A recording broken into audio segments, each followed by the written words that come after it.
Hi ಎಲ್ರಿಗೂ ನಮಸ್ತೆ. ಇದು ನಮ್ಮನೆ ಭೀಮನ ಅಮಾವಾಸ್ಯೆ ಪೂಜೆದು ಹೇಗೆ ರೆಡಿ ಮಾಡಿದ್ದೀವಿ ಅಂತ ತೋರಿಸ್ತೀನಿ.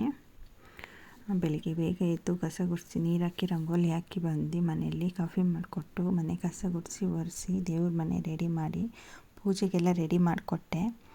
ಅಮ್ಮ ದೇವ್ರ ಪಾತ್ರೆ ಎಲ್ಲ ಜೋಡಿಸೋ ಅಷ್ಟರಲ್ಲಿ ಸೀರೆ ಹಾಕ್ಕೊಂಬರೋಣ ಅಂತ ಹೋದೆ. ಸೀರೆ ಹಾಕ್ಕೊಂಡು ರೆಡಿಯಾಗಿ ಬಂದೆ. ಇಬ್ಬರು ಸೇರಿ ಪೂಜೆ ಮಾಡಿದ್ವಿ. ಪೂಜೆ ಎಲ್ಲ ಆದಮೇಲೆ ನಮ್ಮ ಮನೆಯವ್ರು ಡ್ಯೂಟಿಗೆ ಹೋಗಿ ಬಂದಮೇಲೆ ಅವ್ರಿಗೆ ಪಾದ ತೊಳೆದು ಪೂಜೆ ಮಾಡಿದೆ. ದೇವ್ರ ಮನೆ ಇದು ನಮ್ಮ ಮನೆ. ಇದು ಭೀಮನ ಅಮಾವಾಸ್ಯೆ ವಿಶೇಷ ಪೂಜೆ.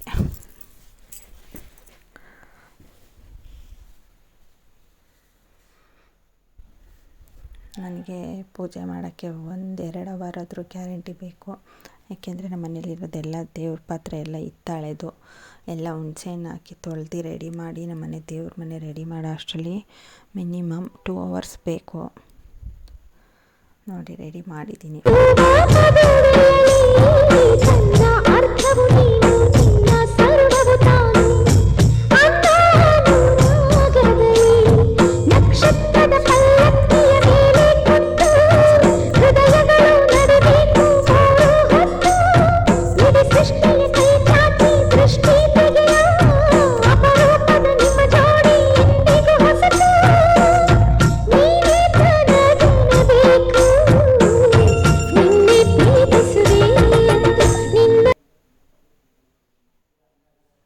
Thank you so much for watching this video.